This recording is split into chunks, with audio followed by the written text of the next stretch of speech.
I want to welcome everybody to the Prophet Scholar podcast. I have with me today Mike Riddle, founder of Wonderful Creation Ministry. And Mike, how you doing? It's good to see you. We're doing just fine out here in Boise, Idaho area. Boise, Idaho. What's the temperature out there today? I meant to ask you. We're in the low 40s as our high. Low A little 40s chilly is the for me. high. Yeah, yeah. We'll be out there in a couple weeks to see you. So needs to Good. warm up before I get there, man. Yes. Well, we're glad to have you, Mike, and you and I have known each other now for I think it's about I don't know, 16, 17 years, I think, Going on probably, that. Yes. since Mhm. you called me that first time out of the blue on my cell phone Yes. and sought me out. So it's great to see you again. Why don't you just tell everybody a little bit about yourself, your background, and then we can talk a little bit about your ministry. Just give everybody a thumbnail of who you are and what you're doing. Well, God's been very good to me since I grew up a non-believer and believed in evolution and went to secular high schools, secular universities, and bought into everything there. But got saved at the age of 30. And that was due to one man witnessing me 7 years earlier, 7 years earlier. Wow, And seven it years. was in a gymnasium he witnessed to me. Yeah, And I walked away from him, ignored everything he had to say. I had no room in my life for God. Things were going pretty well. I had a good job. I was in yeah, computers at the time. Also had a stint 6 years in the United States Marine Corps as a captain and had that. And also I had a stint as an athlete. So I always tell people I used to be an athlete. Something happens to you when you get older. I think that's true for a lot of us. Yeah, the stopwatch never agrees with me anymore. But anyway, I Oh, got saved at age 30 and started going around asking people about evolution. Found a pattern. They had a lot of wonderful stories, but nobody, even the scientists, couldn't give me definitive answers. I huh, could see okay. right through what they were saying. They didn't have any empirical science to support what they were saying. And so you didn't So necessarily have any, did you have a lot of scientific background at that time? So you knew things yourself, or were you just I knew trying to some. get answers from them? I was trying to get answers to them. I knew some things because my background is mathematics, and I had physics and all those kind of courses because those are the things I liked. Physics, so I could be a better coach. My coaching is physics and biomechanics, learning how Okay. to use the body effectively. So I had all that principles. But biology, usually everybody takes biology. Most everybody takes it, so you learn nothing but Right. evolution. Right. Sure. So I could see that they just had stories. So when I was saved, I started reading the Bible. Hmm. I found out Imagine that. Genesis. Yes, it could be an anomaly to some churches, No but I doubt. saw there's a big difference between what was in Genesis and what I was taught in the schools, and soon found out what I was taught in the schools was simply not true. It couldn't be. And I found out evolution is scientifically impossible. I don't care how many degrees you have and how Right. much so-called scientific evidence you have. It Right. does not match the observable evidence. Okay. So I Okay. I I didn't go into any theistic evolution. I took Genesis for what it said, that God Hmm. created everything Yep. in 6 little days, no compromise here, Yeah.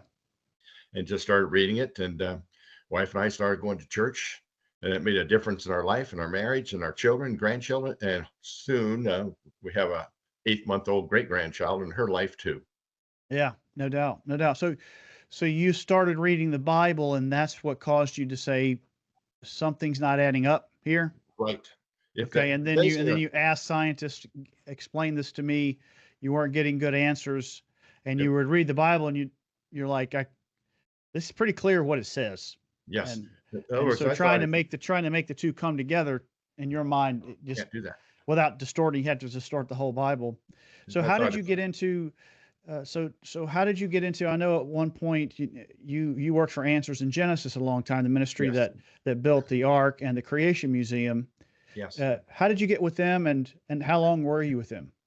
Well, actually, I started out with the Institute for Creation Research. Okay, I ICR. didn't All right. know didn't know anything about its existence, but went to a seminar, and there were some of their people speaking.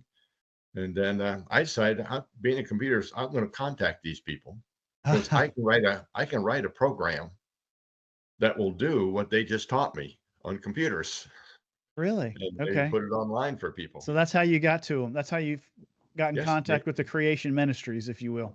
Yep, they invited me down to speak, and Interesting. they forgot I was coming down. It was a couple months later I was supposed to come down. I paid my way down there, and they forgot I was down there. Ended up spending the whole day together, and before I left, they wanted me to start speaking or teaching for them Really? And so that was on creation, or was that on something computers? on creation. Okay, so you had They wanted studied it. You had studied it Yeah, very thoroughly. You knew it well yes, then. because Okay. I had to before I went down there, I'd started taking a what you call a correspondence course. Now, this is the Okay. old days of correspondence. They Yep. send Yep. a little, uh, track, a little tape about Right. this big, Yep. and you listen to it, and Yep. then you try to remember what they said. Yep. Yep. Then I you would I answer a remember few those. I did some questions, of those too. mail it back to them. That was the old days, and I liked it so much that at one point, about 2 a.m. in the morning, I woke up and told my I still had a pretty good job at Microsoft at the time before they Okay. got political, too political. Yeah. But I had a very good job there, good pay, doing really well. And at 2 a.m. in the morning, woke up and told my wife, I'm leaving Microsoft. Well, that's kind of a shocker. I'll Said, I don't know bet. when, but I have to leave Microsoft. I need to do this creation ministry as my life. Yeah. Didn't take Well, long. Then I found out I had to leave and left and continued consulting for a while because of the information I knew. right. And I could get as much money as I wanted consulting. It Wow. was, I could just have the money rolling in. But I did a year of that and said, that's enough of that. I can't do both. Right. And It's hard. I'm going It's to hard. creation Yeah. ministry full time and left everything behind. And so did you go to work for ICR right Yeah, away actually, at I that was point? an adjunct for them. And Okay. what we did for them is we did what were called loop tours. We go to a different state in the country for a whole month, and we'd have all these places to go. They'd have it all set up ahead of time. All these churches we'd go in Wow. schools to speak in every day for a whole month, a different church or churches and schools. 30 straight days we did that. We did 19 of those 1 month tours. Goodness. We got I baptized. can't even imagine that. I don't think that exists anymore, does it? I mean, No, they don't do that people don't anymore. travel like that anymore. No, it was a wonderful experience because you never knew I'll what to expect the bet. next day. I'll And bet. we learned a lot. We saw a lot of people, and people got to know us. Yeah, got a lot of questions probably. Oh, I had to yes, do a those lot are more research to further your yes. knowledge, build up all that knowledge that you're probably still using, I would think. Yes, we even got into some secular universities, got into NASA to Oh, teach wow. there, and Wow. those were great experiences, Oh, there, right wow. there, What a because 'cause you're foundation. in the fire. You're right in the Yep. battleground when you go to places like that. So I learned Absolutely. and, how to handle myself and, never get angry, be a good Yep. listener, and Yep. give good answers. Yep. Ask questions. Yes, Don't try and answer a question if you don't know the answer. yes, Don't try and pull the wool over on somebody. yes, Um, and when so those then stopped go ahead. yeah, when those stopped, then the, Answers in Genesis gave me a call. They came to visit to see me and said, "Would you like to be a speaker for us?" Wow. And my normal tactic here is I don't just say yes. I say, "Well, I need to come back and interview Ken Ham. I want to see if he's on board." Okay. And he Okay. is. He's always been on board. Yeah. Yeah. But I wanted to just make 100% sure. For Of instance, course. when we first moved to Washington, went to a church, filled out a little form and said, "I'd like to have some people come visit me." Oh yeah. So one evening, two gentlemen came, knocked on the door. We're going to talk to me about the church before they could open their mouth. Said, "I got 10 questions for you. If you answer them right, I'm coming to your church." So Not how going to long waste were my you time. at they were shocked at that, I'm sure. Yes, they How were. long were you at Answers in Genesis? A little over S 5 years. 5, okay. I thought you were there Almost longer than 6 that, 5 Yes, years. almost 6 years. And then Ken Ham and I talked, and he knew what my heart was. We wanted to train others how to speak and teach. Now, that's not necessarily what Answers in Genesis does. They get the Right, word right. out there, they do speak and teach, Yeah, but teaching is a little bit different. yeah. So And so you have now and that's your ministry now. Kinda segue and tell us about what you're doing now. at Creation Training Initiative, which has started a little over 13 years ago, Wow. uh, what we, what we do is we have 1 day training courses. Our goal, our mission, is train others how to speak and teach on biblical creation and apologetics, so they in turn can teach the next generation. It's Okay. called discipleship. What a wonderful idea! Taken Yeah, right from the where did you Bible. get that word? real discipleship. So what we do is we go around and do seminars, talk in churches and do Sunday sermons, but we But your have one day. focus, you're focusing on people who are going to be teaching or Right, want to teach. right. All right. Right. But I do a lot of youth groups Okay. around the country. In fact, I've done state homeschool conventions. I do Okay. a lot of those, and they'll give me the youth. So we do those, but we have one-day classes where we actually go to your location and do a one-day class. A one-day class is going like 8:30 to 5:30. We don't charge much for these classes. So 8:30 to 5:30, and we have one class called Basic Creation Training for teens and up. So we get Oh, that's great. 13-year-olds, 14, so they can handle this Wow, stuff. that's great. And we And teach it so, at people's level. okay, Then great. we have one day advanced, and we have a actual teacher training one-day class And that that's for covers. like Christian school teachers, Sunday school teachers, even probably preachers who want to learn how to Actually, teach it's better or college age and above, and we've had some high school students in there who just want to okay. learn, but maybe they Okay. want to be a teacher and they want to learn how do you really teach them. In there, what we talk about is educating for success. How to get your students to retain the information when you teach it. We talk about all these measurement techniques that's different from what the world does. Right. We Okay. take the anxiety off of all this testing. By the time you get to the real test, it's easy. So we use a lot of methods in there that are not taught in the education colleges. Mm-hmm. And I learned a lot of these with experimenting and doing research at Microsoft. Okay. Yeah. Yeah. How to Well, get that's great. people So to. let's so do you have any of those coming up in 2025? Yes, Any of we those do. events? We have our first one's really in March. We have other events going on between there and then. But in March, I'll be doing down in Albuquerque the teacher training class called Dynamics of Christian Education. That's Okay. on a Friday. Then on Saturday, I'll be doing an apologetics for the 21st century, which covers the entire woke agenda and how we got in the position we're in today. Oh, wow. That's fantastic. That's Yes. fantastic. And so if anybody listening wants to learn more about what you're doing, your ministry's name is Creation Training Initiative. Is that correct? Yes. And what is your website? Website is really creation training, all one word, creationtraining.org. Creationtraining.org. And when I post this, I'll put those links up for Yes. And everybody to take a look at. they can So they see all can our courses and outlines of all our courses. And all we need is an invitation to come. We'll come to your location.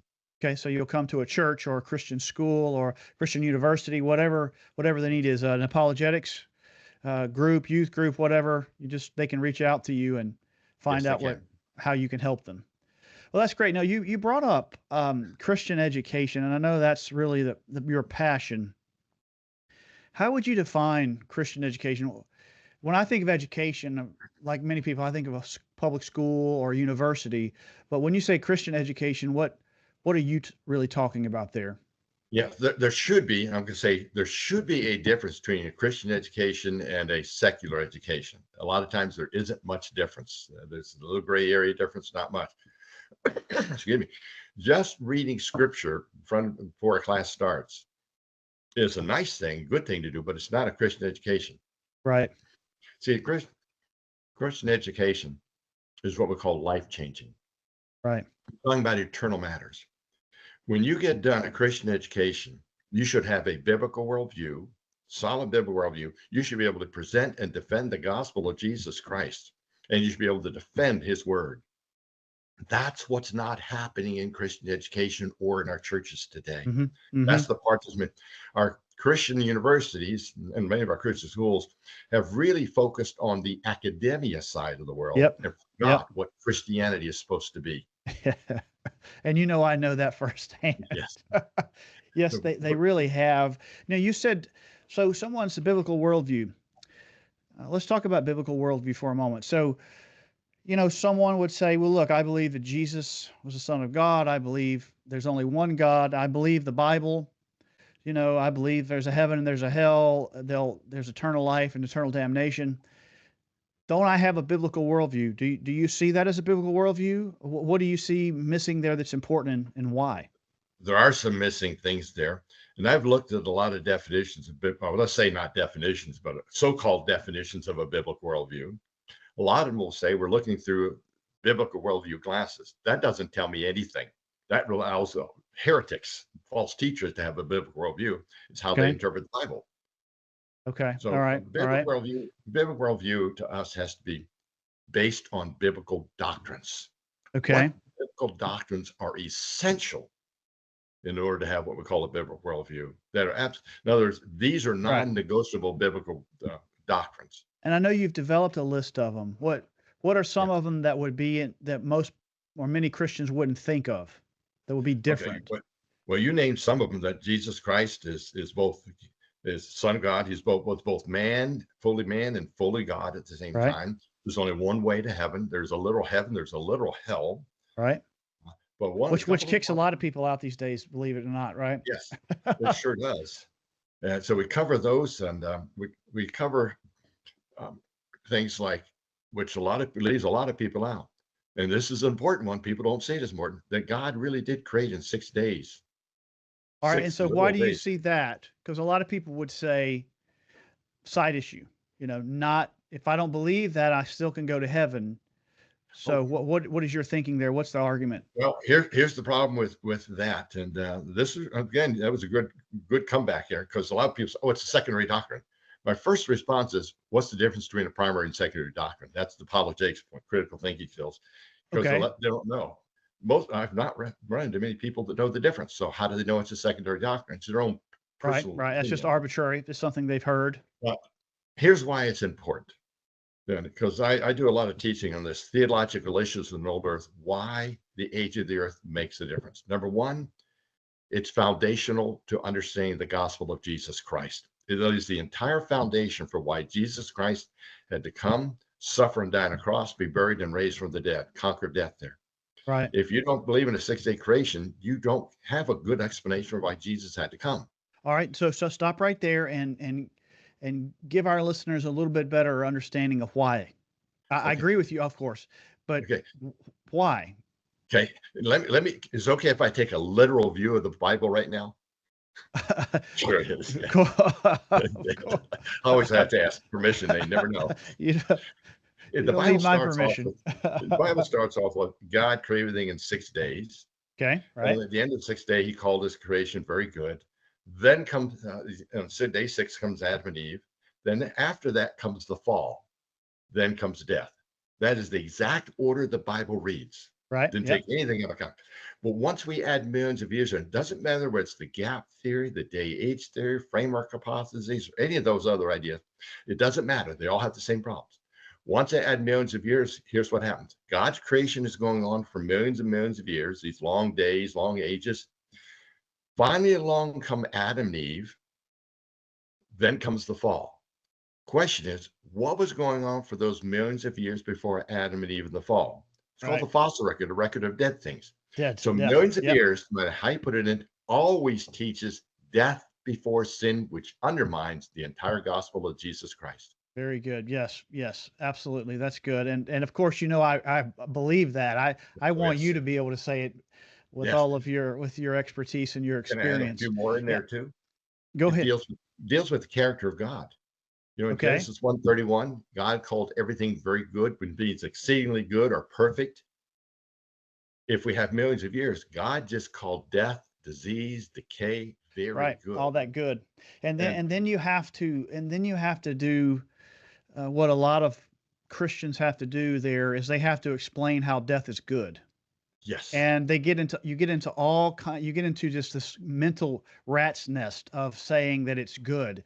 I remember one time reading a book by someone who was defending it and saying death was good because of all the good that can come out of it, all the things that we create from a medical standpoint and in medicines and then I remember not long after that reading about the war in Iraq, how the army had progressed so much further on reconstructive surgeries because of all the men and women that had had their faces blown apart in yes, Iraq. And I'm thinking, so it's good that you had your face blown apart because we can figure out how to put your face back together. yes, That is a yes. crazy, ridiculous Sure is. argument.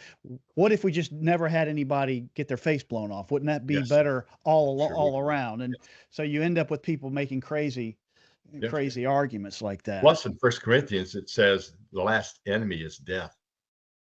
So death is an enemy to God's creation.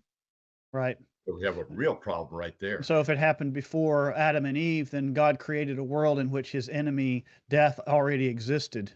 Yes. So, Yeah. So yeah, why did that's Jesus have to another go to the cross? illogical. No, it isn't. And there's many more issues with old Earth and ages like that Right. that And so people haven't been when trained you to say take. old Earth and theistic evolution, day age, these are all ways that Christians have tried to basically take the theory of evolution and fit it in to the Yes. Bible so that they can Yes. believe evolution and the Bible at the same time. What they're trying But to it really do. only works if you pay no attention to the context of the Bible and you don't Right. pay any attention to these doctrines like the ones you're talking about and these other texts that talk about death and suffering and the fall and so on. Yeah, Yes. it doesn't work when you really look at it. You have to kind of stand back at a distance and not pay attention to the details. Would you say that's fair? Yes, I would say, and that's an area where we have failed to teach our next generation on these issues. Yep. We leave it on. Some of these Christian high schools say, "Oh, we're going to teach you all the different views, and it's up to you to make up your mind." What? Yeah. I know. Can you believe that? What what a what a dereliction, a criminal dereliction of duty. Yes, it is. Let's transition on this point right now when you're talking about the next generation not knowing these things. What role do you think the pulpits have played in the last 50 years in most of our people, even the aged, even people my age and older don't know. And they've been going to church for 50 years. What role do you think the pulpit has played in that? Okay, I want to start off with there are some good pastors out there doing a good job. There really are. But the majority of them have never been on the battlefield. They do not know how to address this. When evolution really got popular, starting getting popular in the 30s, 40s, and 50s, the church let it go. They did Hmm. not address the issue. Hmm. And we're having the same thing today because they did not address that issue. Here's the importance of the evolution. See, this is one of the things we have in our courses. In order to sell evolution, they had to have on old Earth because the evolution can't work in a young Earth Right. situation. Yeah. You got to have what they call So what they geologic did time. Yeah. is they came up with these things called radiometric dating methods, how they date Hmm. rocks and fossils. And then they equated that to exact science, which it is not. Right. It Right. is not. But everybody got hoodwinked. That's an old term there, and got deceived and fell for the long ages. And that made it much easier to sell evolution. Now, the meaning of evolution is we do away with the creator God. So once we do with the creator God, who becomes God or who's in charge? We are. That opened up the entire woke agenda, LGBTQ, climate change, and all those. Right. It's yes. Because the It's church out of would that not soil. address the issues. It's not political, it's evil. Mm. And we're supposed to address evil. Every one of those directly goes against God's word, and they should be and must be addressed from the pulpit, not in a light matter, but in a very serious matter. Right. Right. You Why? can't do Why do that in you? one sermon. Why? Yeah. Absolutely. I agree with you. Why do you think, in my own experience, in 20, 27 years in the kingdom, 27 years saved, right away, I started to realize how important these subjects were, not necessarily because of what I believed, because I, like you, the Bible, the Bible captured me right away, and I paid attention to context early on. Mhm. If you don't pay attention to context, then the words don't mean anything. You can make them mean whatever you want them to mean. Yes. But was when I started to talk to lost people, and every one of those people had a question. I don't believe Yes. God exists. And how about dinosaurs? And what about all the other world religions? And what about all the errors in the Bible? I mean, it's just, you got about 10 or 12 that I found just talking to lost people that always came up. Um, Yes. but why don't, why don't today's preachers talk about these things? I haven't heard anybody outside of a seminar, outside of going to see an event from you or Answers in Genesis or whoever else, or myself taking on the subject, preaching and teaching it. And I'm serious. I am dead serious. I have never heard a preacher in a church that I was attending address anything significant like this in any kind of fundamental way, other than maybe a side comment. And that's in 27 years. Why do you think they don't talk about these things? Well, one, they're not trained, they're not equipped, and they're in fear. They're not trained because our seminaries are not doing their job. Matter of fact, our seminaries can be a dangerous place to go. We have too Yeah. many going into there believing the Bible coming out not believing the Bible. And it's Right. mostly academia anyway. Another one is they haven't taken the time to really get on the battlefield and investigate for themselves what's going on and what is happening to this next generation because of this. So And third, why there though? Why have they not investigated it it's called in your thinking? laziness and fear. Yes, yes. I think, yeah, I think that's starts to get at it. But you go ahead. I'm sorry. Yeah, for instance, Go they ahead. may have, I've heard this too often, seen this too often. Well, I have some scientists in my congregation, and if I teach on it, they're going to come after me because Okay. So they fear, believe in fear they're going to creation. offend someone. Yes. Okay. And the money issue, people may not like it if I take a 6-day creation standpoint and go against evolution. They could lose part of their congregation. Yep. Well, who are they serving at that point?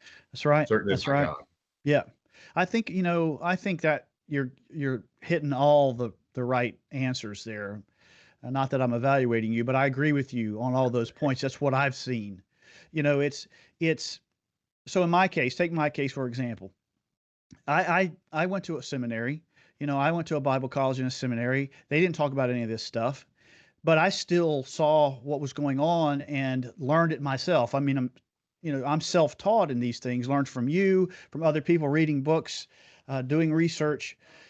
So to me, the issue of nobody else has taught me this, nobody else has helped me. It only goes so far. You're a Yes. grown man, you're a man of God, you're supposed to be paying attention to what's going on. And in Jude chapter 1, he said, I found it more needful to talk about these things than these things. And so I find it to be really a dereliction of duty. I think it's kingdom building. They're building their own kingdom. It's like the parable Jesus told, where the landowner, he gives resources and he goes away, and then he comes back and sends his servants to try and get some fruit from his resources, and they're like, no, no, no, we like this. This is ours now. And I feel like the preachers are that way too. It's just my kingdom, my church, my job.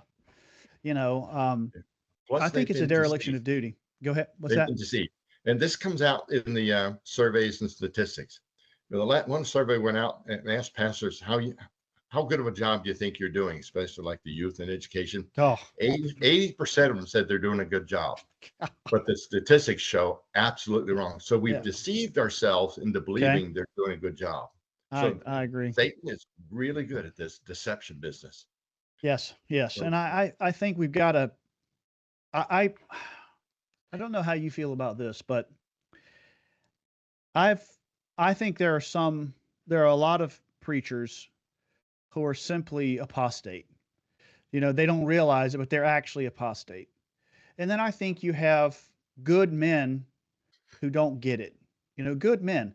I I'm confused as to how, like, I've engaged preachers on this for years, and sound in every other way, but cannot, no matter how much I talk, no matter how much I explain, no how much I push, no how many statistics I give them, it's like they refuse to see anything but what they've always done and always thought. And though their preaching is the same as it was 20 years ago, the content is the same 20 years ago, they're not addressing anything else. It is astonishing to me how blind even good men can be on these kind of subjects. yes, and again, they're good men. They just again have never had anybody take them by the hand and say, "Listen." Yeah. Yeah. But one of the things we like to focus on is what's the solution? Right. I like solutions. What can we do? What's our opportunity? We have a lot of opportunity out there. See, God's given us all the tools. We have Right. His Word. We own Right. all the signs. What Yeah. we don't have are enough trained teachers to Yep. start training the next generation. We're missing that. We don't have that solid for training out there. So what can be done? Well, that's one of the things we're trying to do. We're just a small ministry now. We're a Right. small ministry, but we're making a big effect because what we're trying to do is train others to go out there and teach and speak. To us, training others how to speak and teach will reach more of the next generation than us trying to do it ourselves. So Yeah. there is Yeah. something that can be done. And one of the things I tell them, we got to get our youth out of the public schools. Don't get Yes. stuff. Oh, But wait a minute, we can't stop there. When we say get them out of public schools, where are they going to go? yeah. That's just the first step. Yeah.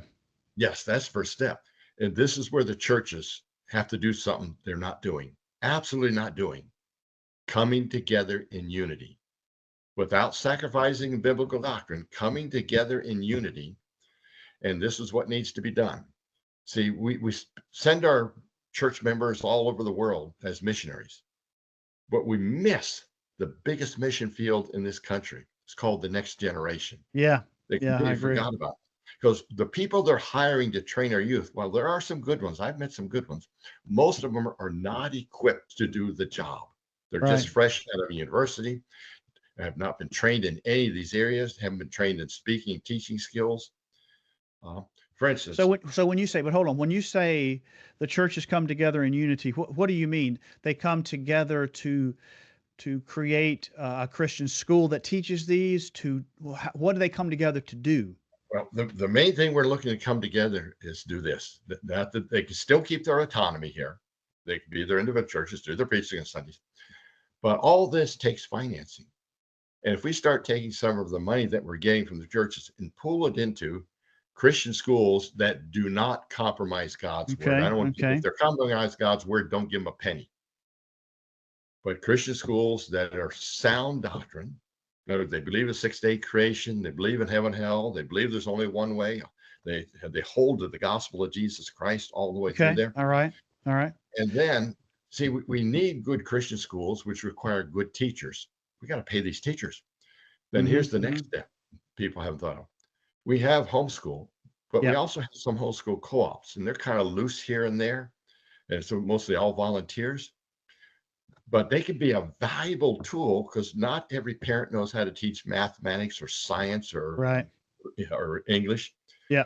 This is where the co-ops can come in as a cheaper alternative, but we need trained teachers that know how to teach, not Right. train them in their subject area, but train to make sure they're biblically sound, Mm-hmm. and they train them on how to educate for success, which is different from what we get from education Right. colleges. Right. Very different. Train them how to do that and pay them a little bit of money. Now we have the Christian schools that are sound. We have co-ops that you can send your children to for maybe a day or two during a week and homeschool them the rest. Yeah. Now we have places to go. So, in other words, Mm-hmm. start the Okay. churches putting the money where their mouth is or where they Yeah. preach from the Yeah. pulpit. Yeah. I like those ideas, the pooling of resources. Homeschools too. One of the things that I thought as you were talking was uh, uh, there are some apologetics curricula, but you usually get some good stuff in that curricula and some bad stuff. And a Yeah. lot of times I find apologetic teachers' books, they're all too high, too many big words, too complex, so it needs to be, I think we could help the homeschool families Yes. if we had a better thought out, more biblical uh, Yeah. homeschool curricula as Yes. well. Because a lot of Yes. a lot of homeschoolers, I mean, we homeschooled all of ours, that they don't want interference.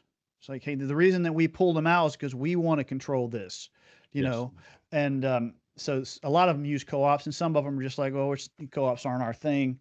But yeah, that multi-layered approach would be great. I just Mike, in my experience, I don't see churches working together very much. That's the problem. We don't see it I'm either. I'm not. Your ideas are But we're working fantastic, on but something new. I can't announce it yet, but okay, I'm working with a Christian university who's on board with this concept of an online program yeah, that instead of taking years to do, we could offer a certificate in apologetics along with the teaching skills and have people out in about a year's time, well trained online okay, applicant. And great, when I say well trained, I'm not talking just right, hearing yeah, and writing things on paper. right, We do application level training where they have to demonstrate they can verbally respond to these things. So we're working on that idea. Then that's next great. year in July, we're doing something we've been told you can't do this, Mike, won't work. I like that. You don't tell a Marine something won't work. I haven't told that before. But next year, we're going to be holding a Christian apologetics training camp for high school students. Oh, that's fantastic. We're going to hold the first one here in Boise. This camp, Absolutely. it's not that we're going to be out in the wilderness because you know what? This is why they don't like it because there's going to be no games and no entertainment. It's going to be Yeah, straight teaching, serious. Yeah, buddy, preach 8:30 to it. 6. And what I have found out in all my experiences, and I'm old, I've got a lot of experiences. Pretty soon I'll be able to say I've been around the block once. Haven't been there yet. Still got a lot of things to That's a learn. long block, man. Yes, but they will rise to the occasion. We're Yes, dumbing things down too much in the church, I preach and it. they will rise Amen. to the Amen. occasion. And the goal is to turn these. Well, it can only take 60 youth, 60 high school students, because there's going to be a lot of practice in there because they have to Yeah. verbally know how to respond to these challenges. Some of the toughest ones, like you mentioned, prove to me God exists. Yeah. How do you fit dinosaurs? Where do they fit into the Bible? How can God be good when he allows so many bad things to happen? Why does Yeah. God Also send people huge to one. hell? Huge one. And Yeah. carbon 14 dating, all this high schoolers can understand. They have to know how to teach it. What do they need to know? And that's what our team is putting together. The first one will be July next year, just for Okay. the Boise area. July Then, 2025. yep. And Okay. then after that, we want to take it around the country to other cities who really want to do this. We Man, only that's want great. the serious students. We don't take Yes. any, if you're not That's right. serious, you might as well go That's home. right. That's right. 60 high schoolers that will stick with us. And when they're done, they'll be very good apologists and they'll know how to evangelize their peers because we're going to teach them on evangelism. That's We're going to great. do that That's in great. 4.5 days, power packed. Oh, that's great. That's great. Well, we'll all pray for you, and everyone listening to this, I'm sure, will pray for that. Let's take a few minutes here and let's let folks benefit from some of your wisdom. I'm going to ask you some apologetics questions on the line of creation, and Okay. just give me a 2-minute answer uh, on this subject that a typical Christian could understand. If you could. So, and these are all things that you've taught me before. I know how well you know these subjects, and they've always meant a lot to me. So, let's ask this question: uh, Can life come from the primordial soup? Okay. If not, why? Okay. Can life generated on its own just by random chance series of accidents? That's what we're saying. A pool of chemicals. Well, there's several serious scientific issues. The biggest issue is no, God created all life. But the serious issue scientifically is number one, is life cannot start in the presence of oxygen. There's a Okay. problem because oxygen destroys chemical bonds unless there's some protection around it. But there'd be no protection to start with in that living cell. So It we're just talking about controls billions of temperature. years ago on the Yes, Earth. If yes, there's oxygen present in that primordial soup, yes. it breaks down the bonds, so it couldn't get started anyway. Right. And Okay. here's another one. If there's no oxygen in the atmosphere, life can't start because it means we have no ozone. That means Okay. ultraviolet rays of the sun come down and fry everything. So with or without Okay. oxygen, life cannot start. So the next step is they claim it started way down deep in the oceans. Big problem with that. Can I use a big word here? Yes, please. Okay. It's a word called hydrolysis. Hydro means water. Hydrolysis literally means water splitting. At the chemical level, water destroys chemical bonds. Okay. So as soon as and the building blocks of life, here's what we have. We have things called atoms, which can make molecules. Molecules bond together to make amino acids, and amino acids bond together to make proteins. At the molecular level, water destroys amino acid bonds. So as soon Okay. as amino acids got together, within weeks, they'd all been destroyed in the oceans, which Okay. doesn't work. Wow. All right, so Then let's there's stop right even, there. Let's yeah, stop right there's there. That is no further fantastic. further. So if that 13, 14 billion years ago, whatever they say that they think it was, if there's oxygen, it we can't have life. If there's not oxygen, we have no ozone and UV rays, which kills the life. And then if we put it deep in the ocean, we have water, which breaks down the bonds. So Right. life cannot literally, scientifically, cannot start in the situation that they describe to us in the No. evolutionary textbooks. Right. And there's even more serious issues than those we don't need to go into right now. Right. Take a Yeah. That's course what on I training want on to all this. crystallize this for everybody. But You it's know. it's All right. Let me ask amazing.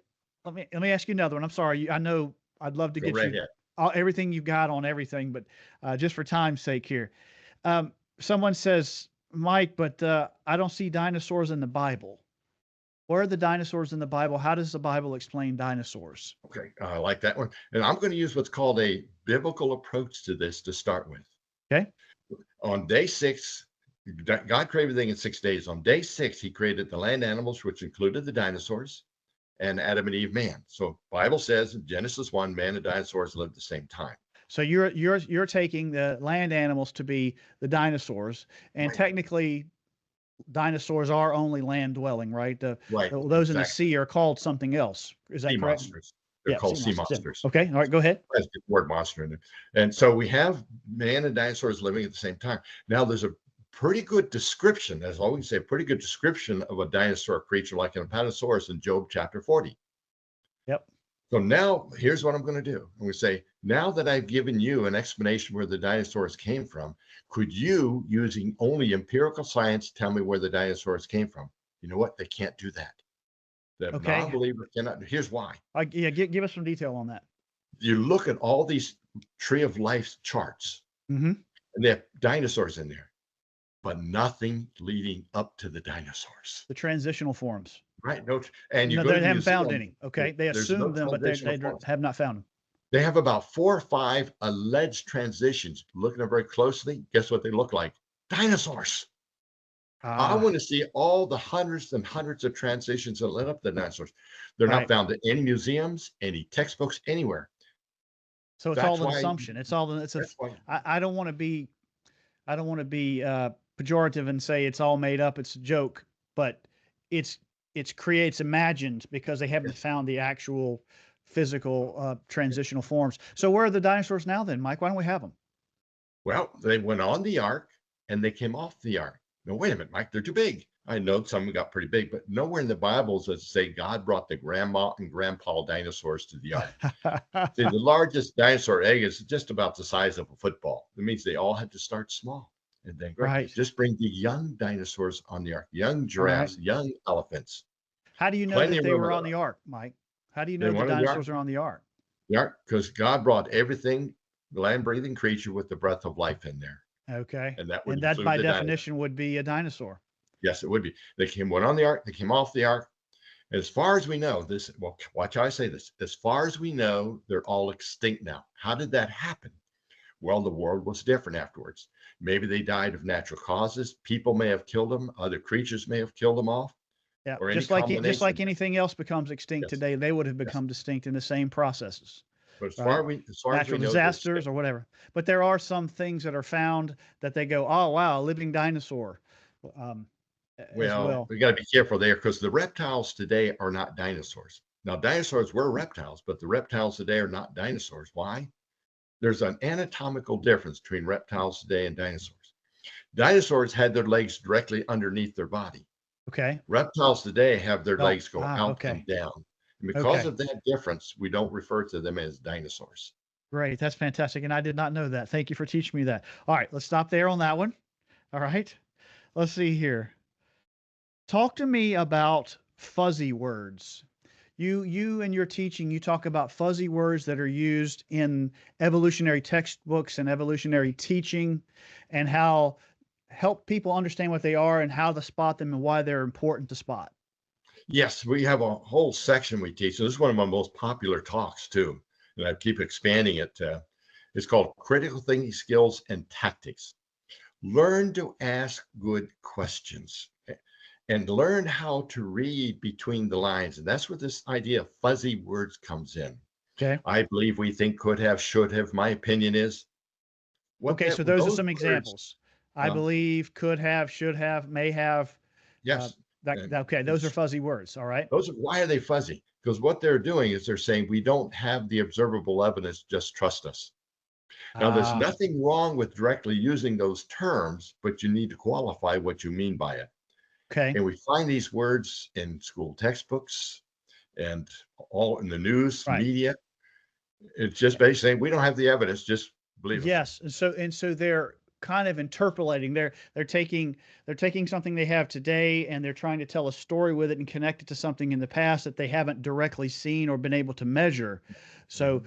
could Yes, have or would have or probably did or most likely when when you hear those terms, you know that's telling you they have not seen that. They're, for lack of a better exactly. term, guessing. Yes, And we should not take as gospel truth, if you pardon the pun, when somebody starts using those terms. That means they don't know. And a lot of times in the future, they'll change their ideas, won't they, Mike? yes, yes. They'll say, And "Well, we thought this, but now we think this." yes, Right. our when we get high school and junior high students, they love hearing that. They'll never read anything the same again after that. It's so true. So true. Because I'm the same. You taught me that. You've taught me those. All right. Let's stop on that one. Related, I believe this is a related concept, but you've also taught me a lot about there are three questions that you ask. One of them is, how do you know that? So I'm not trying to take your no, go stage right here, ahead. but the questions that you ask to see if someone really knows what they're talking about, if it's a legitimate fact or evidence, that kind of thing. Talk about the three questions that you like to ask. Yes, three critical thinking questions. Number one, has it ever been observed? That's a Okay. killer evolution right there. Yes. Then, are you making any assumptions? Making any assumptions. All right, stop right there. Talk to us about assumptions. What do you mean by that? Assumptions, that's giving evidence that we don't know for sure. In other words, assumptions, let's say, I want to date this rock, and that's where big assumptions come in. And we make certain assumptions when that rock was first formed that there's certain elements in it. Okay. But if these rocks are millions of years old, was anybody there ever to observe that rock when it formed? Right. So we Right. assume that was Right. had these conditions in it when it Right. formed. We assume that the decay rates are the same. For example, Yes. in that same illustration, we assume that the speed of light's always been the same. And When we we're assume talking life about started by itself. we assume so all these are assumptions. So you're asking them, and most Yes, people who believe evolution don't recognize that they're assuming these things. They think that's they're right. facts, but they're Yes. really not. But I'm sorry. Go ahead. Excellent. Not- So has it ever been observed? Are you making assumptions? Then how do you know it's true? And so you build your case, then hit them with the big whammy question. How do you know it's true? And the only answer they can really give is because it's their only option. So they've ruled out God as the Right. creator. So the only Yeah. alternative then is evolution. Right. And so it's a worldview. It's a belief system, Yes, it and is. they don't recognize it as that. I mean, really, it's hard to get through to them a lot of times. You just have to make those points and let it sit and hope that the Holy Spirit uses it. But Yes. they think all their stuff is facts and all of our stuff Yes. is faith, but And it's really not true. here's what's killing us. They make a pretty good case in high schools and colleges where our students aren't well equipped for it. You Right. got what the last part? Our kids, our youth are not equipped for it, so they make a very good case for what they believe. Why is that happening? Why are our youth not equipped?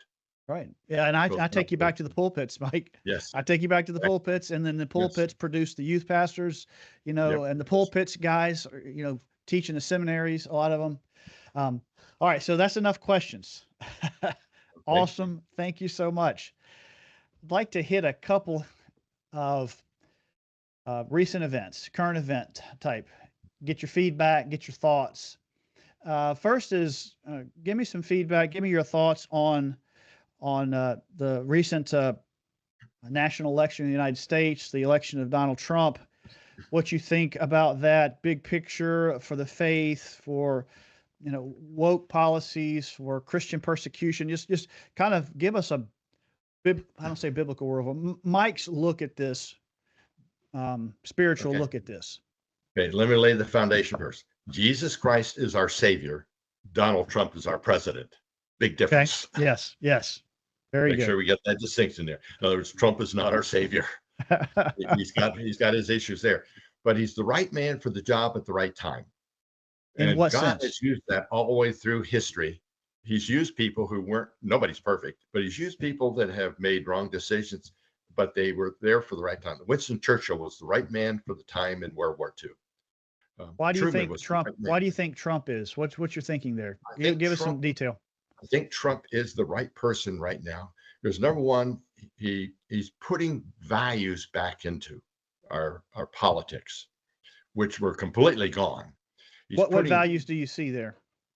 religious freedom, Okay. morality, especially morality. Our country is about the bottom of the pits morally right now with the LGBT community, uh, crime rates going where criminals getting away with it, and the person trying to defend themselves goes to jail. Yeah. Everything's been twisted around. But I think he will turn some of that around. He will allow us to have religious freedom. He will allow Christian schools to continue to teach. Those are going to be major issues.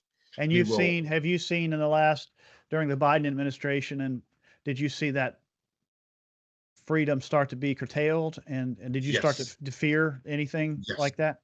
because the National Education Association has been at war with homeschooling for quite a number of years. Yeah. They would love to put it out of business, and that would have happened fairly soon. And when I say fairly soon, it could have been a few years to maybe 10 years. It's on That the would have way. all, Yeah. because there's no protection out there for it. Now that Trump's in there, he's going to try and get. Now, there's some things he doesn't understand here about the education. Sure. I'd love to work with him on that and inform him with things like that and work with him, Yes. Hmm. especially on the Christian education side. But I think he's going to allow us to have our freedoms.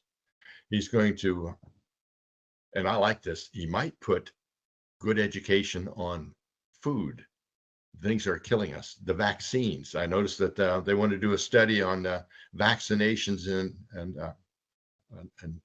some diseases that are coming in. Okay. Um, and there's a strong correlation there, because it's not that all vaccinations necessarily bad, but the way we do it in America, the number we give, and it keeps going up about every few years, is Right. causing major problems. Right. And Well, and I like it that I'm seeing, and I agree with you. I think that we have to be thoughtful in how we evaluate. yes, You know, in my opinion, politics has become an idol among many believers, yes, and it's an idol akin to Dagon in the Old Testament, where God keeps knocking it down and breaking it apart, and we keep trying to put it back up. And I fear that people have put it back up now, yeah, with an unbiblical, unhealthy view of who Trump is and what he's going to yes, do. You know, mhm, in my view, God has shown us mercy in yes,